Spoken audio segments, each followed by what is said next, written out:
Nós espíritas já sabemos, inclusive eu já falei até para vocês que a gente tem o estudo da doutrina espírita nos facilita.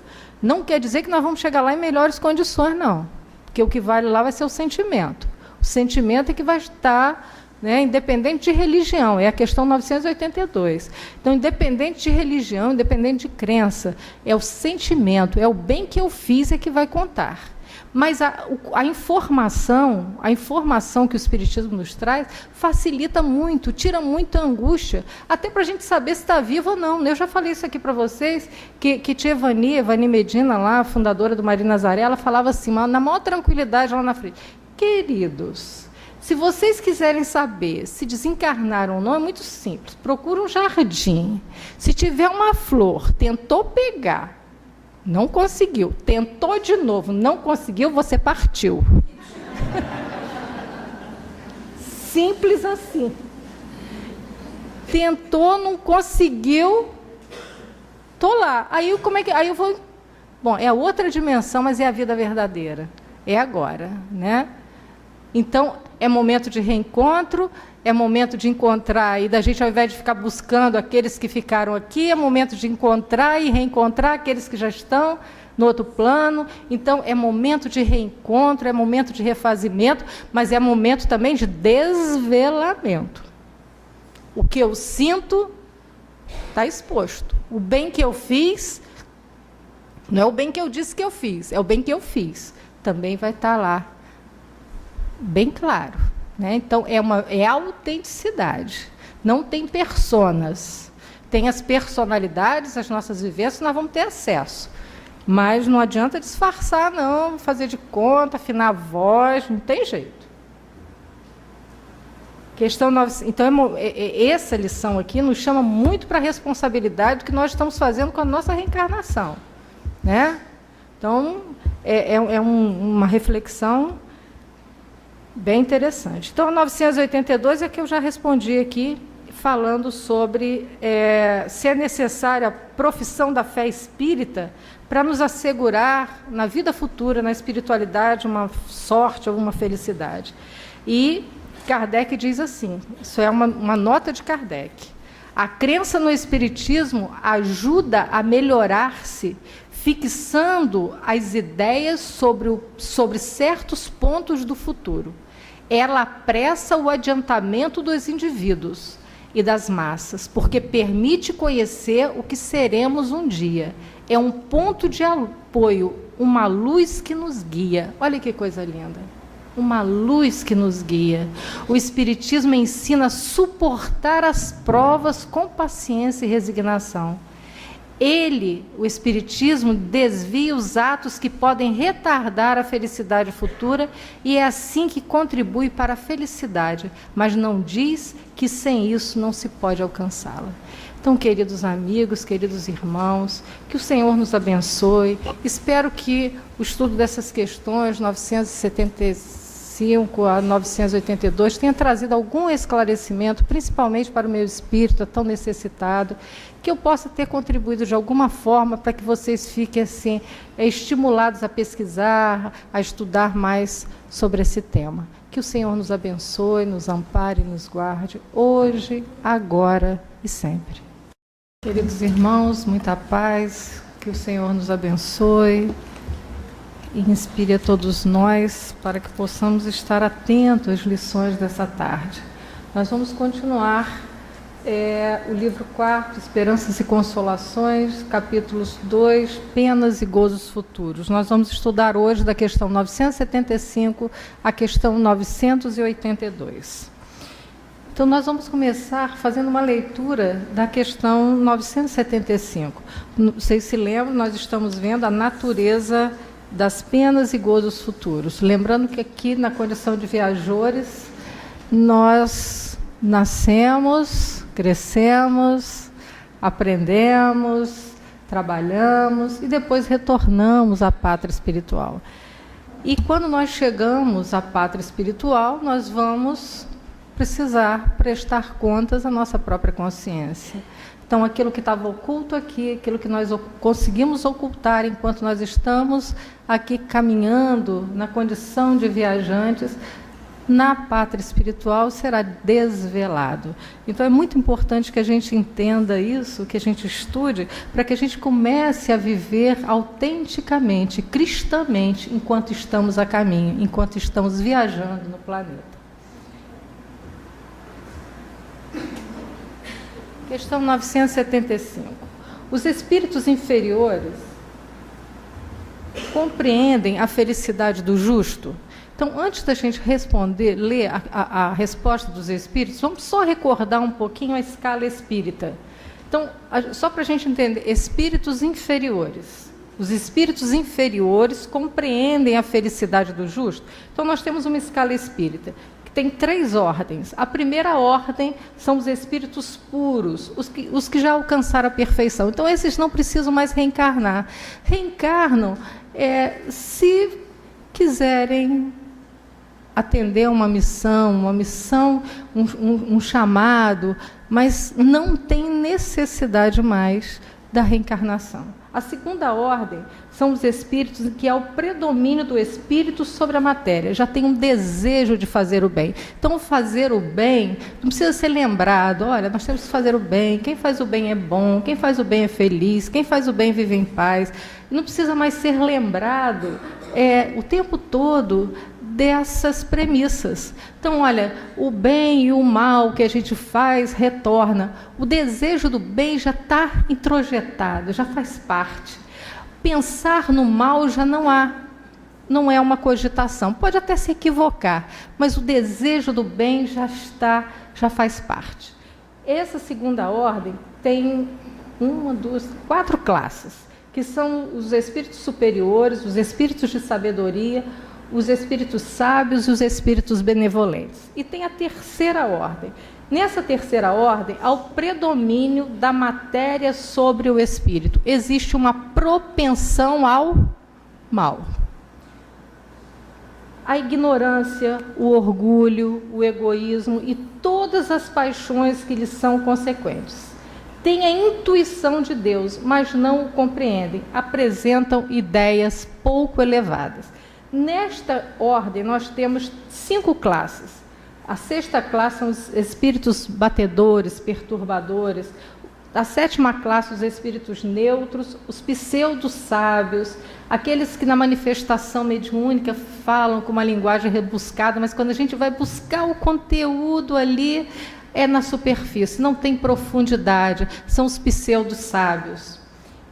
Os espíritos levianos e os espíritos impuros. Então, quando nós estamos falando de espíritos inferiores, vamos ver que ordem que nós estamos tratando. Então, qual a resposta dos espíritos a essa pergunta? Se a felicidade dos justos incomoda aqueles que ainda estão muito distantes nessa trajetória, nessa escala espírita.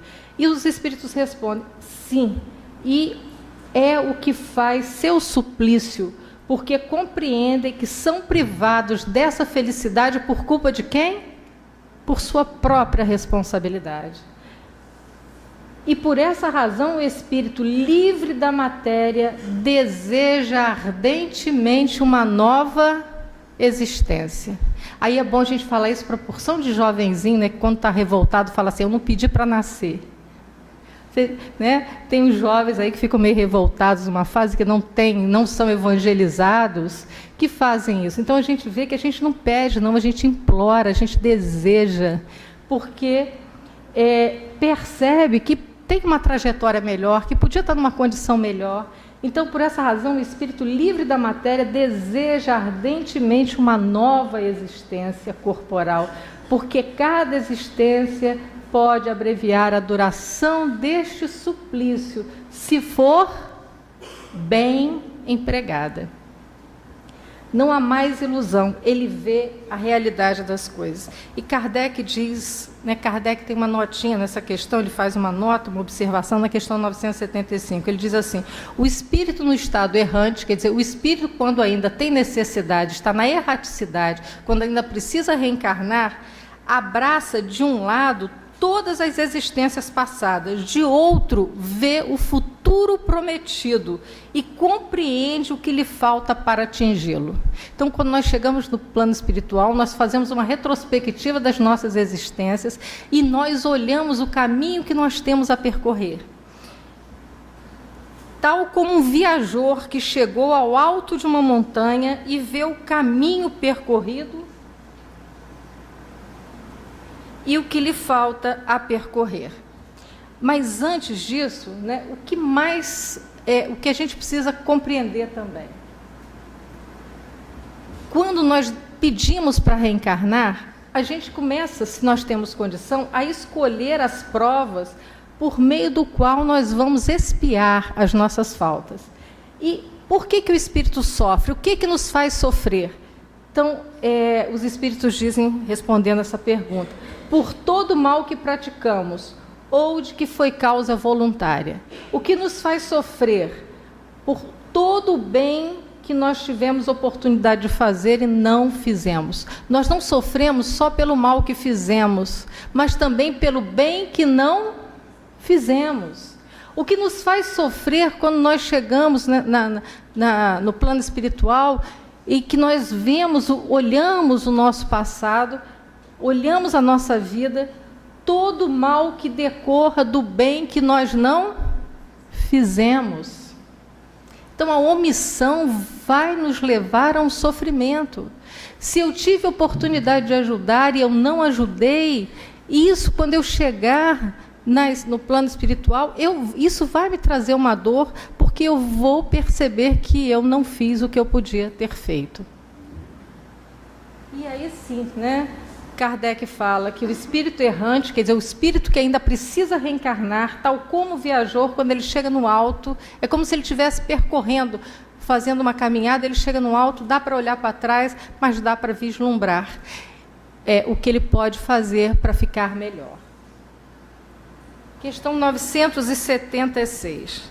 Aí Kardec pergunta assim: a visão dos espíritos que sofrem não é para os bons uma causa de aflição? Então, para os espíritos que já avançaram na escala espírita, quando eles olham o sofrimento dos outros, daqueles que ainda não atingiram esse patamar, é para eles motivo de aflição? Aflição, nós estamos falando de aflição. E o que os espíritos respondem? Eles auxiliam os maus a se melhorarem e estende-lhes as mãos. Aí está a ocupação e o seu prazer quando tem êxito. Então, a aflição não, porque eles entendem que não há mal que dure para sempre. Então, o que faz? Quando percebe a dificuldade do outro, a aflição do outro, faz o quê, minha gente? Estende a mão, ajuda dentro do possível, mas entende que o tempo é de cada um.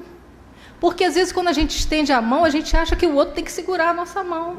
É no tempo dele. Ajuda, auxilia, mas entende que a cada um o seu tempo de aceitar essa ajuda ou não. Então não tem aflição. Porque sabe que um dia o tempo há de chegar. Certo? Chico nos lembra também, né? E guardemos a certeza pelas nossas próprias dificuldades já superadas, que não há mal que dure para sempre. Mesmo uma aflição de amanhã, às vezes tem pessoas... Um dia eu não estava em Campos, uma pessoa me mandou uma mensagem: me liga, preciso falar muito com você. E o celular, isso era 8h30 da manhã, e o celular não pegava, e quando foi 12 horas depois, 8 horas da noite que eu consegui ligar, eu falei: e aí, como é que você está? Ah, estou bem, já passou. Então, tem um amigo que fala assim: quando você tiver com um problema, que você não está vendo a solução, escreve no papel, põe na gaveta e esquece dele lá. À noite você vai lá e pega, né? Porque quando você for pegar o papelzinho de novo, aquilo já não tem... E eu falei: ah, que bom, já passou, o que você fez? Ah, fui me ocupando de outras coisas, e depois quando eu fui ver, e nem precisou mais falar quase comigo, porque a coisa já tinha solucionado e já estava tudo bem. Vamos para a questão 976A. O que Kardec pergunta? Então, ele fala assim: bom, quando você olhar para o sofrimento de um espírito, mas que não está ligado ao seu coração, Aí a gente ajuda, estende a mão, mas se você, lá no plano espiritual, ou já numa condição mais elevada, olha para uma pessoa que você ama em sofrimento. E agora, José? Né? Uma pessoa que você ama em sofrimento, isso perturba a sua felicidade? Para aqueles espíritos que já atingiram um patamar. E o que os espíritos respondem? Ora... Vou acompanhar aqui, porque já está resumido. Eles consideram de outro ponto de vista os vossos sofrimentos. Sabe que estes são úteis ao vosso progresso, se o suportardes com resignação. Gente, essa palavra a gente vai falar um pouquinho, né? Resignação. André Luiz diz que a resignação tem o poder de anular o impacto do sofrimento. Olha que coisa poderosa a resignação. Tem o poder de anular o impacto do sofrimento. E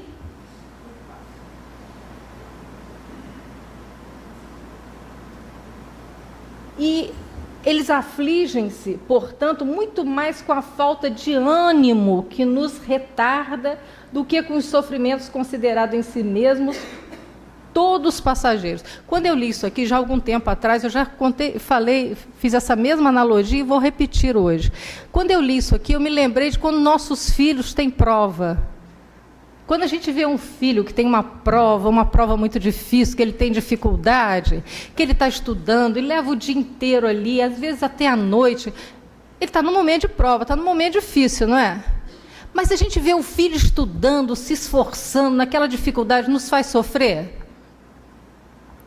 A gente auxilia, pergunta se quer um leitinho, a gente ajuda, fica olhando, pede a Deus, mas quando a gente vê o filho desanimado, tem a prova e ele não estou nem aí, está igual a música, não estou nem aí, não, depois eu estudo, vai postergando, né?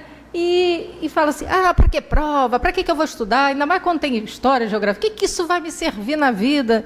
Revoltado e não resignado, revoltado. O que causa mais sofrimento para os pais? Ver um filho ali dedicado, às vezes até tarde da noite, com um livro estudando, ou vendo ele revoltado, sem ânimo? É a mesma coisa. Então, os espíritos, quando eles estão numa escala, uma condição, o ponto de vista é diferente. Quando nos vê na luta, mas vê que nós estamos aceitando a nossa luta, que nós estamos entendendo, que nós estamos sendo corajosos, mesmo tendo medo, porque eu já falei para vocês que a coragem não é a ausência do medo. O corajoso é aquele que enfrenta os seus medos. E quanto mais nós enfrentamos os nossos medos, mais corajosos nós vamos ficando para enfrentar desafios ainda maiores. Então, quando eles olham e veem que a gente está de bom ânimo, hoje está desanimado, porque tem dia que a gente fica desanimado, e Jesus sabia disso. Vinde a mim, todos vós que estáis aflitos e sobrecarregados, porque eu vos aliviareis.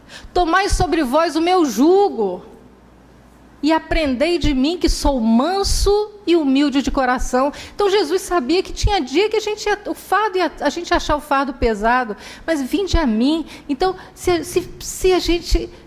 aqueles que nos amam, que estão no patamar, né, superior na escala evolutiva, olha e vê assim, não desanimou, mas tem fé, tá animada, tá buscando. Isso faz com que eles olhem para a gente e também se sintam animados e veem que a gente vai chegar. E aí Kardec nos diz, lembrando Jesus, o fardo é proporcional às forças, como a recompensa será proporcional a quê? A resignação e a coragem. E, gente, porque a palavra desânimo, né? O que é o desânimo? Vamos pegar o que significa ânimo, né? O ânimo significa dar alma. Desânimo significa desanimar, vem da negação de dar alma, de dar vida, de dar movimento. Então, eu vou ter que adiantar um pouquinho por causa da hora. Motivos da resignação. Quando a gente aceita a nossa dor, o que acontece? Nós somos consolados. nós vamos vencendo e ficando mais fortes. Quando nós não aceitamos a nossa dor, e aceitar a dor, como diz Joana de Ângeles, uma aceitação dinâmica. Está doendo, mas vai passar. Eu estou acertando. O que eu posso fazer hoje para ficar melhor? É nessa dinâmica. E Kardec tem uma mensagem no Evangelho segundo o Espiritismo, capítulo 9, item 8, do espírito chamado Lázaro. Ele diz assim: a obediência e a resignação são duas virtudes companheiras da doçura muito ativas, embora os homens as confundam erradamente com negação da vontade. A obediência é o consentimento da razão e a resignação é o consentimento do coração. Então a gente fala assim, quem é obediente parece que é fraco, né? Mas não é fraqueza. Quando a gente entende que a gente precisa obedecer e caminhar a par e passo com a lei, quando a gente consente isso, quando a gente se resigna e entende que as nossas dores nós mesmos provocamos e quanto a melhor forma como nós a vivemos, mais rapidamente elas passarão. André Luiz diz que quando você se observar à beira do desânimo, o que a gente faz quando está à beira do desânimo? Acelere o passo para frente, proibindo-se parar. Ore, pedindo a Deus mais luz para vencer as sombras. Então, quando nós estamos sentindo que está desanimando, o que a gente deve fazer? Acelere o passo para frente e ore. Lembra de Jesus, vinde a mim, e nós vamos e a solução aparece. Questão 977. Os espíritos, não podendo esconder reciprocamente seus pensamentos, né, eles se sentem uns dos outros, e sendo todos os atos da vida conhecidos, significa que o culpado esteja na presença perpétua de sua vítima? Isso não pode ser de outra forma. Quer dizer, quando nós chegamos nisso, aqui, enquanto nós estamos a caminho, aqui encarnados, a gente disfarça sentimento, não disfarça? Oi, querida. Ai, meu Deus, o que eu fui contra, né? A gente não faz mais isso porque a gente já faz diferente hoje em dia. Mas a gente consegue disfarçar o sentimento, não consegue? Disfarça. Quando a gente chega na espiritualidade, se eu desencarnar agora, meu sentimento vai congelado. Quando eu chegar lá em cima, quem eu amo, quem eu não amo, eu tento disfarçar, botar a mão na frente, não tem jeito. Não tem disfarce. Quem eu sou vai ser desvelado. Não adianta disfarçar, não adianta fazer vozinha. Oh, queridos, que está todo mundo vendo, né? Falsa demais, né? Ninguém vai. E outra coisa, não vamos pensando que não vai ter um julgamento, não vai ter a condenação pelo outro, mas vai ter a minha própria consciência. Então, não tem como disfarçar sentimento. Não tem. Quando nós estamos na espiritualidade, né? Vocês lembram do próprio nosso lar, né? A moça veio como muito boazinha, estava lá as marquinhas todas no perispírito. O perispírito fica todo marcadinho. Se a gente está lá, oi querida, com raiva, está lá o vermelhão. Quando é verdade, está lá, iluminado. Então não tem disfarce. Aqui a gente disfarça sentimento. Desencarnou, desiste de fazer disfarce, porque não vai colar. As personas, segundo Jung, as personas ficam aqui. Lá somos nós, do jeito que somos. Quem nós fizemos bem, quem nós fizemos mal. Aqueles que nós fizemos mal estarão à nossa frente. Nós vamos ter que prestar contas. E vão ficar envergonhados? Vão, porque a presença daqueles que nós prejudicamos, principalmente se nós prejudicamos no disfarce aqui, se fazendo de amiga e fazendo diferente por trás. Então, esse é a pior situação, né? Então, não tem como ser de outra forma. Sou eu que estou dizendo, não, os espíritos afirmam isso. Então, enquanto Kardec coloca uma observação assim: quando estivermos no mundo dos espíritos, todo o nosso pensamento, estando a descoberto, o bem e o mal que fizemos serão igualmente conhecidos. É em vão aquele que fez o mal queira escapar da visão de suas vítimas. Sua presença inevitável será para ele um castigo e um remorso incessante. Mas é para toda a vida? Não. Até que tenha expiado seus erros, enquanto que o homem de bem, ao contrário, não encontrará por toda parte, senão olhares amigos e benevolentes. Então, esse esforço para a gente ser um homem de bem, né? Aquele que ama o próximo, aquele que tem fé em Deus e na justiça, que tem fé no futuro, que procura ajudar sempre. Então, Kardec ainda diz assim, enquanto a alma do homem perverso está atormentada pela vergonha, pelo desgosto e pelo remorso, a do justo goza de uma serenidade perfeita. Que beleza, né, gente? Questão 978. A lembrança das faltas que a alma pode cometer quando era imperfeita não perturba a felicidade, mesmo depois que ela já está depurada? Bom, vamos voltar só um pouquinho. Então, o ideal, né, minha gente, é que a gente atenda aí o que Jesus nos disse. Se a gente tem alguma coisa, se, pois, ao trazeres a vossa oferta ao altar, se lembrar que tem alguma coisa contra o adversário, o que que faz? Deixa a oferta e vai lá e acerta com ele. Eu vou fazer um exercício com vocês aqui agora. Vocês topam? Vamos fechar os olhos e vamos pensar numa pessoa que nos fez alguma coisa que a gente não agrade. Vamos ver se dá para lembrar. A primeira que vier na cabeça. E a gente vai, essa pessoa que aparecer, a gente vai falar assim, eu te perdoo.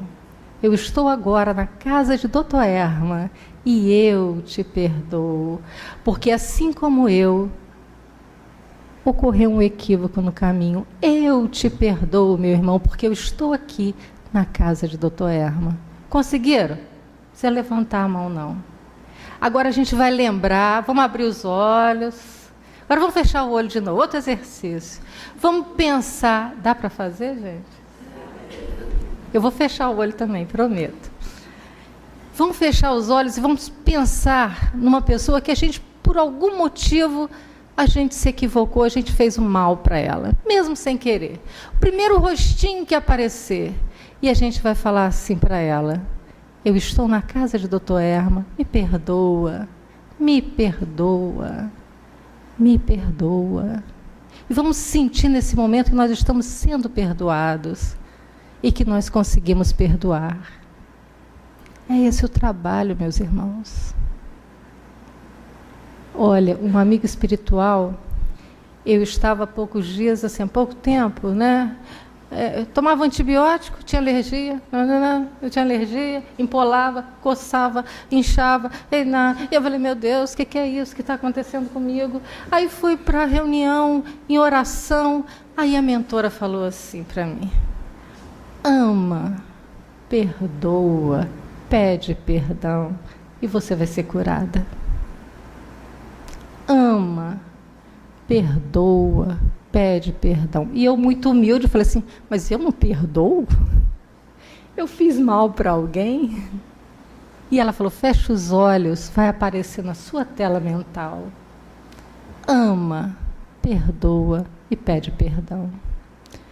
E se a gente desencarnasse nessa hora, né, a gente espera viver mais uns 200 anos, todos nós chegando assim numa grande caravana da fraternidade no plano espiritual, todo mundo se abraçando, podendo um ver o pensamento do outro, nós chegaríamos com este propósito de amar, perdoar e pedir perdão, no movimento de cura.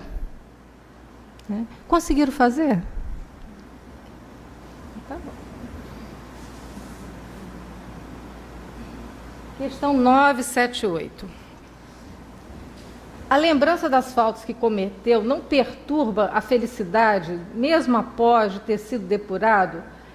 Porque resgatou, a resposta aqui, porque resgatou suas faltas e saiu vitorioso. Minha gente, se eu fiz alguma coisa, me equivoquei, mas se eu acertei minha conta, se eu fiz todo o bem que eu podia, o que acontece quando a gente avança nessa escala? Vai ficar lembrando do passado? Não. Passou, acertei a conta, passou. É igual uma dívida que a gente faz no banco, né? Supor que a gente faça uma dívida no banco. Foi lá, quitou a dívida e fica falando todo dia: ai, meu Deus, eu fiz uma dívida no banco. Ah, meu Deus, eu fiz uma dívida no banco. Já pagou, minha irmã, deixa a dívida para lá. Que bom que você pôde quitar. É assim, desse jeito. Então, eu fiz, me equivoquei, me arrependi, pedi perdão. Ficou para lá. Então, não perturba a felicidade, porque a gente deixa no passado, que é o passado, porque o passado é um tempo que só existe no nosso psiquismo. Se a gente já prestou conta, se a nossa consciência não nos acusa, vamos seguir de hoje, daqui para frente. Questão 979. As provas que restam a suportar para terminar a purificação não são para a alma uma apreensão penosa que perturba a felicidade? Para a alma que está impura, sim. Então, quando eu li isso aqui, eu fiz a seguinte analogia, né? Está perguntando assim, se as provas que a gente tem que passar, se são penosas, se turva a nossa felicidade. Se a gente tem muita coisa para acertar, é como se a gente estivesse fazendo um passeio num pântano.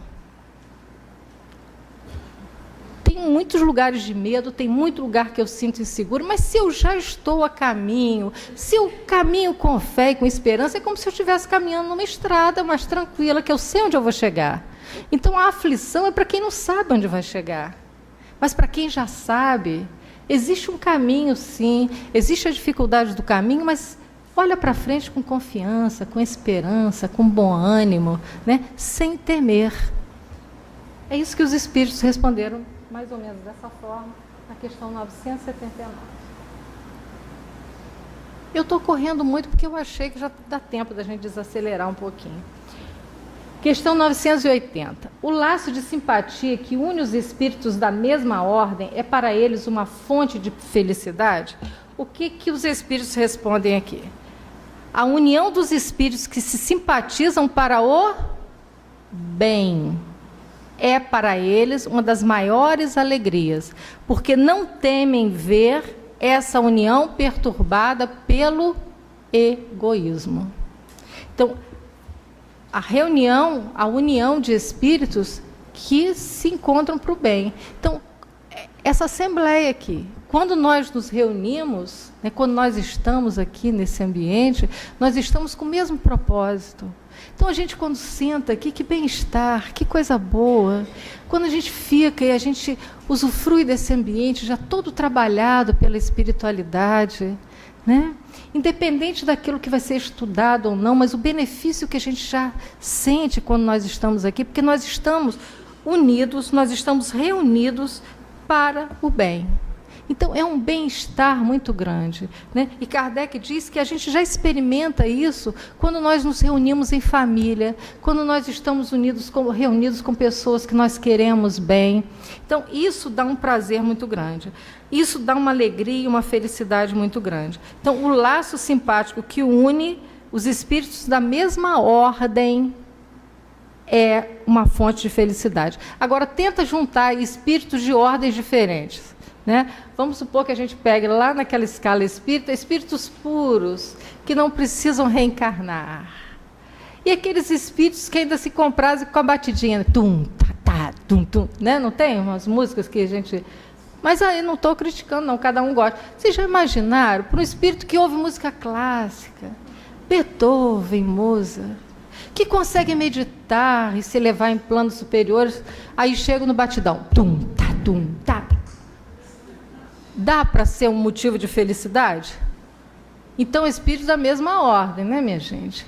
Então, nós precisamos procurar espíritos da mesma ordem, porque senão a gente vai ficar na murmuração e reclamando.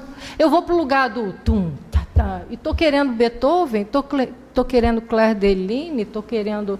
Não vou encontrar.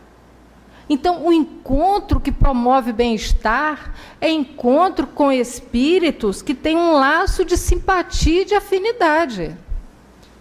E aí são as nossas escolhas. Quem gosta de tum, não sou contra, não. Cada um, né, gosta do... Mas vamos procurar afinidade, porque a gente vai sentir bem-estar. Até um dia que a gente avance um pouquinho e já não sinta mais bem-estar. Então, o que traz felicidade é o quê? A afinidade. É a afinidade.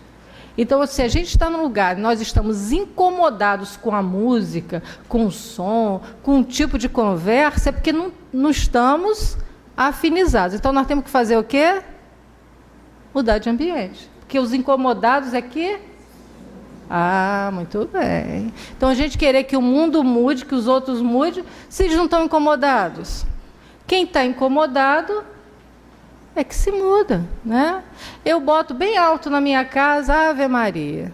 E Celine Dion, Maria Callas, é uma festa. Eu boto alto, não estou nem um pouco incomodada, mas faço isso aonde? No meu quarto. E o que acontece? Quem gosta de Ave Maria faz o quê? Vai para o meu quarto. Aí fica todo mundo ouvindo. Ah, hoje é Celine Dion, Maria Callas, coisa extraordinária. Aí agora hoje é instrumental. Aí vai todo mundo para lá. Uma felicidade.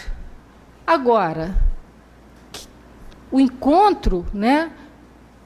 Esse encontro precisa que seja um encontro de alegria. Agora, o filho que gosta de samba, ele vai ouvir o sambinha, também não tem problema não, né? Porque tem cada letra linda. Tem cada letra linda. Outro dia eu estava ouvindo Cartola, cantando A Vida é um Moinho, né? Preste atenção, querida, que coisa linda.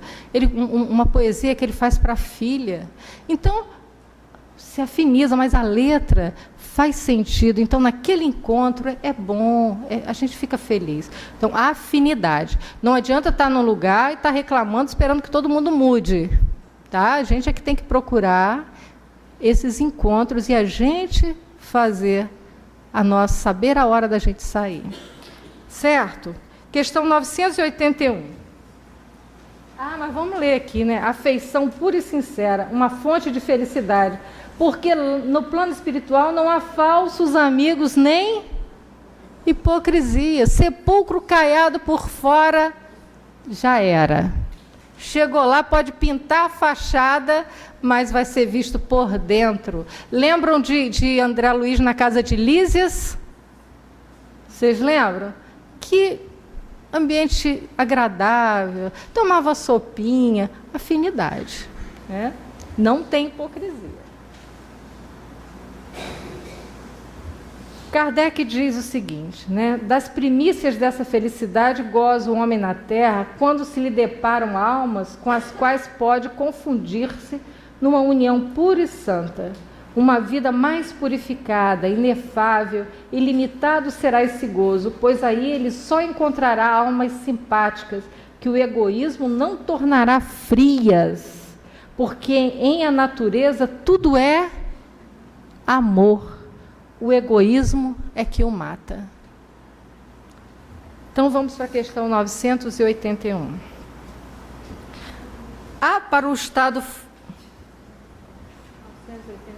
Então, aqui, o egoísmo, né, nos diz os Espíritos, está aqui nós encontramos no Livro do Espírito, é a fonte de todos os vícios.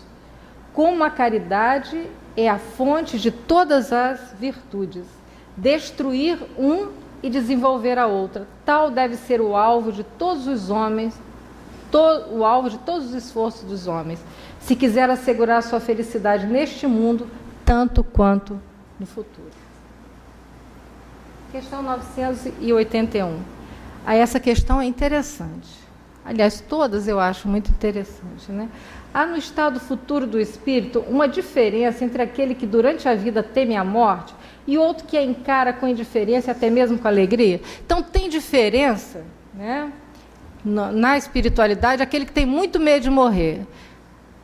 A hora que está sentindo que a malinha está ficando pronta, vai lá e faz bagunça na mala. Né? Eu já falei com vocês que Chico perguntava para Chico se ele tinha medo de morrer, eu já contei isso aqui. Chico, você tem medo de morrer? Eu falei, não, medo não tem não, mas de vez em quando eu vou lá e dou uma desarrumada na mala. Então, a gente não é um medo, mas desarruma a mala. Né? Tem diferença quando chega no plano espiritual, aquele que não tem medo e aquele que tem medo e aquele que não tem medo, não, tanto faz. Morreu hoje, amanhã, está tudo bem, é indiferente e até mesmo com alegria. Eu nunca vi ninguém falar assim, sabe, eu queria ver o dia que... Esse que fala assim, tanto faz, só se estiver doente. Né? Se estiver num processo depressivo, aí é diferente. Chegava assim, eu não ligo para morrer, não. Então você vai daqui a 2 horas. Eu quero ver se ele faz vai desarrumar. Eu quero, não faz não, gente. Porque, né?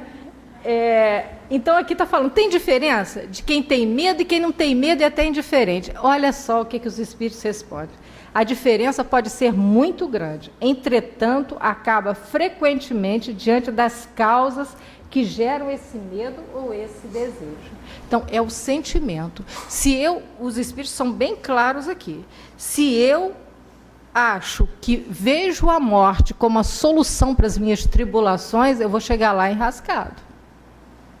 Porque eu vou ter que voltar e passar por ela. Joana de Ângeles diz que a oportunidade não aproveitada terá que ser repetida em condições menos favoráveis.